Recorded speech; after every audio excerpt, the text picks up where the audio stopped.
வீட்ல எனக்கு கறந்த பால் தான் நான் சாப்பிடுவேன். எனக்கு இதெல்லாம் வேண்டாம். இது ரிஸ்க் தான் அப்படின்னு சொல்ற நபரா இருக்கிற பட்சத்தில, இன்னொரு கூடுதல் தகவலா நான் என்ன சொல்ல விரும்புறேன் அப்படின்னு சொன்னா, இந்த சாலிசிலிக் ஆசிட் அப்படிங்கிறது பெரும்பாலான பழங்கள்ல இயற்கையா இருக்கக்கூடிய ஒரு பொருள்.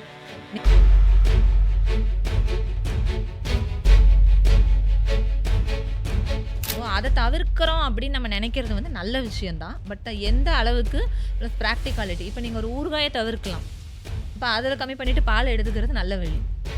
நல்ல நெறைய ஊறுகாய் சாப்பிடுறேன். இல்ல நெறைய வந்து நான் பதப்படுத்தின பொருட்கள வாங்கி அப்படியே நான் ஃப்ரீஸ் பண்ணத வாங்கி சூடு பண்ணி நான் அப்படியே சாப்பிடுவேன். அப்படிங்கிறப்போ நீங்க அந்த வழிய தேர்ந்தெடுக்கிறப்ப இந்த பால தவிர்க்கிறதுனால பெரிய நன்மை எதுவும் உங்களுக்கு கிடைச்சிற போறது.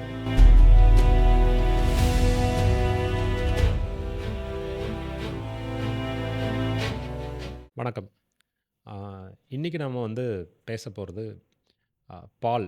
அது வந்து ரொம்ப ஒரு முக்கியமான விஷயம். உயிர் வாழ தேவையான முக்கியமான விஷயம். ஏன்னா சென்னையிலலாம் வெள்ளம் வந்துடுச்சுன்னா, திரும்ப வந்து அந்த வெள்ளம்லாம் வடியிற டைம்ல வந்து, அந்த பால் வாங்குற வண்டி முன்னாடி தான் வந்து அடிதடி குத்து ஆமா. வெட்டெல்லாம் டீ, நடக்கும். காஃபி இல்லாம இருக்க ஆமா. முடியாது. நான் நினைப்பேன், ஓகே அவங்க வீட்ல குழந்தைங்கலாம் ஏதோ இருக்கும் போல இருக்கு அப்படின்ட்டு. ஆனா வந்து அவங்களுக்கு டீ, காப்பி குடிக்கிறதுக்கு பால் இல்லைன்னா, இப்ப அந்த கரெக்ட். பால்ல வந்து கலப்படம் நடக்குது அப்படிங்கிறது ரொம்ப காலமா சொல்லப்படக்கூடிய ஒரு விஷயம். ஆ, அது முன்னாடி வந்து வீடு வீடு வந்து ஊத்தும்போது வந்து அது ரொம்பவே பேசிட்டு இருந்தாங்க. இன்னைக்கு ஆவின் அப்படிங்கும்போது அவங்களே தெளிவா இதெல்லாம் வெண்ணெயெல்லாம் எடுத்துட்டு தான் குடுக்குறோம் அப்படின்னு சொல்லிடுறாங்க. ஆனா இந்த பால்ல என்ன மாதிரியான விஷயங்கள்லாம் கலக்க முடியும் முதல்ல? அதாவது நமக்கு தெரியாத மாதிரி என்ன மாதிரியான விஷயங்கள்லாம் கலக்க முடியும்?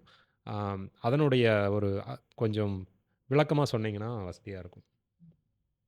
பால்ல வந்து பொதுவா ரொம்ப காமனா கலக்கிற ஒரு விஷயம் வந்து தண்ணீர். இதனால நமக்கு பெரிய சைட் எஃபெக்ட் எதுவும் வரப்போறதில்ல. பட் ஆனா தண்ணி கலப்பாங்க. அதுதான் முதல்ல சொல்லக்கூடிய விஷயம். அத தாண்டி நமக்கு தெரியாதது என்னென்ன அப்படின்னு சொன்னா, பால்ல வந்து ஸ்டார்ச் பவுடர் கலப்பாங்க. அந்த ஸ்டார்ச் கலக்கிறது மூலமா என்ன ஆகும்னா, பாலினுடைய டென்சிட்டி வந்து நல்லா திக்காயிரும். அப்ப இன்னும் கொஞ்சம் தண்ணி விட்டுக்கலாம். ஓகே.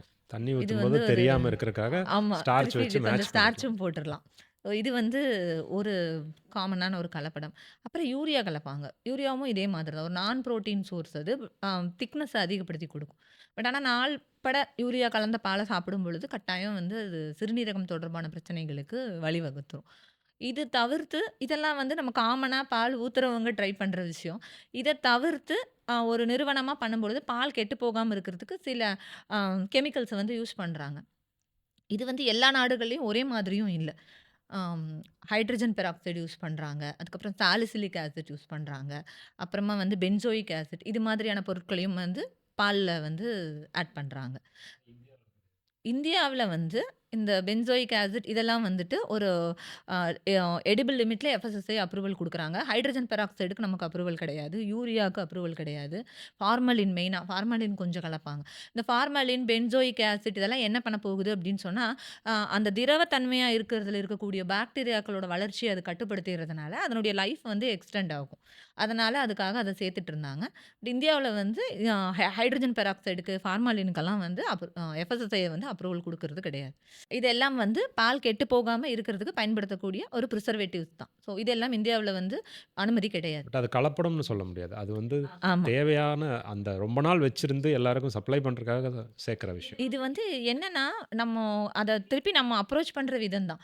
நமக்கு மனசுல எப்படி விழுந்திருக்கும் அப்படின்னு சொன்னா, ஏதோ ஒரு பொருளையும் நீங்க ப்ராசஸ் பண்றீங்க அப்படின்னு சொன்னா, அதுல ஏதேதோ கலப்பாங்க. அதனால நமக்கு வந்து அது வந்து ரியல் ப்ராடக்ட்டா வர்றதில்ல. நம்ம வீட்டு வாசல்லயே கறந்து நமக்கு குடுத்துட்டு இருந்த வரைக்கும் எல்லாமே கரெக்ட்டா இருந்தது. முன்னாடி இருந்தவங்க எல்லாம் ரொம்ப முன்னோர்கள்லாம் வந்து ரொம்ப ஒரு தூய்மையான ஆரோக்கியமா இருந்தாங்க. என்விரான்மென்ட்ல ஆரோக்கியமா இருந்தாங்கங்கிறதோட நம்ம திருப்பி திருப்பி எல்லா விஷயங்களையும் நம்ம பொருத்தி பார்க்குறோம். இப்போ இந்த பொருட்கள் எல்லாம் சேர்த்துறதுனால, இல்ல சேர்க்காம இருக்கிறதுனால என்ன அப்படிங்கிறது தான் இப்ப நம்ம பேச போறோம்.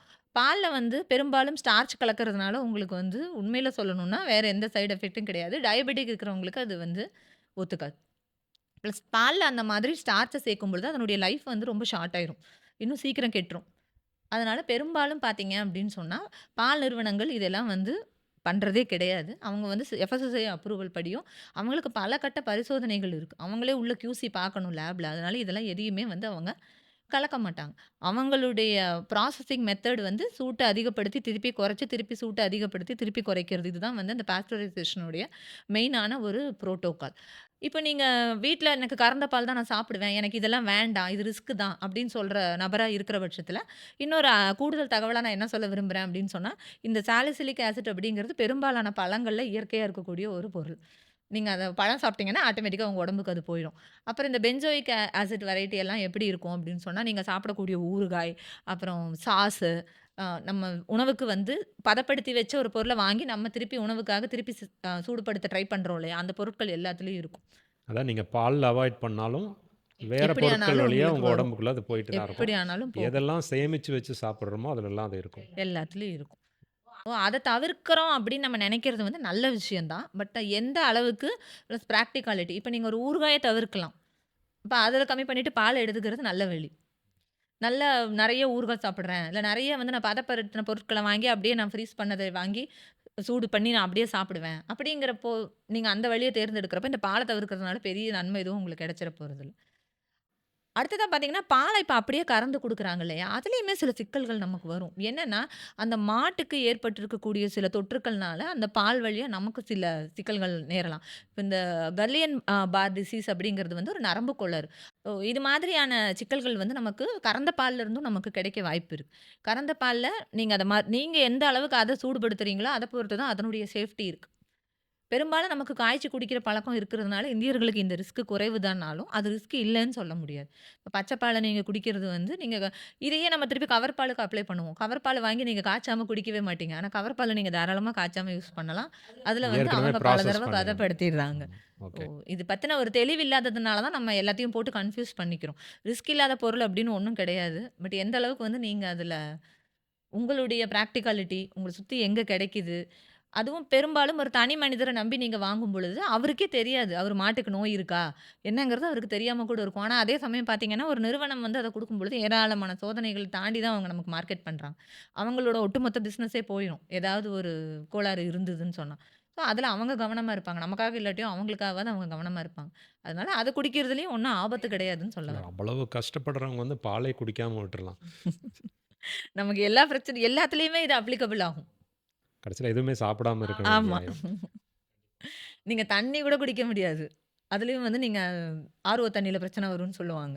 பால் அப்படிங்கிறது வந்துட்டு ஒரு அன்றாட வாழ்க்கையில மிக அவசியமான ஒரு அத்தியாவசியமான விஷயம் பொருள். ஆயிட்டதுனால, நம்ம இத பேச வேண்டியிருக்கு. கண்டிப்பா. அதாவது வந்து ஒரு நிறுவனம் அத வந்து பதப்படுத்தி, அத ப்ராசஸ் பண்ணி குடுக்குதுங்கிறக்காகவே அது கெட்டது கிடையாது. அதில இருக்கக்கூடிய கெட்ட விஷயங்கள நீக்கிறக்காக கூட அவங்க அத பண்றக்கான வாய்ப்பு இருக்கு. அதனால அத பத்தி தெளிவா தெரிஞ்சுக்கிட்டு, நம்ம வந்து நீங்க கறந்த பால்ல குடிக்கிறீங்களா? இல்ல வந்து ஆவின் பால்ல குடிக்கிறீங்களான்னு முடிவு பண்ணுங்க. நன்றி ஷோபனா. நன்றி ஷான்.